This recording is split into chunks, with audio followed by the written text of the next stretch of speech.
Today we're going to explore the AI site agents in Snaptrude. Let's start a new project on a blank canvas. Head to the AI Agents menu and select the Analyze Site agent and load the property parcel for our site. Now let's ask Snaptrude to check zoning, density, and climate data for this site. The agent has started streaming its analysis. It pulls the site data and mentions every reference it draws from. Below that, Snaptrude pulls the zoning data. This site falls in the General Central Commercial Zone in Manhattan. That single classification carries every constraint that will shape the building.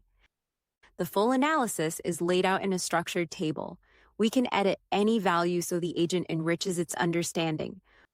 Once everything looks right, let's apply and approve. In present mode, Snaptrude has already generated ready-to-share sheets, a transit connectivity map, street views from multiple angles, and sun path and wind analysis diagrams. Presentation drawings that usually require a separate workflow are already done. Back in design mode, we can now run the Buildable Envelope agent. Snaptrude will generate a 3D volume defining the buildable area.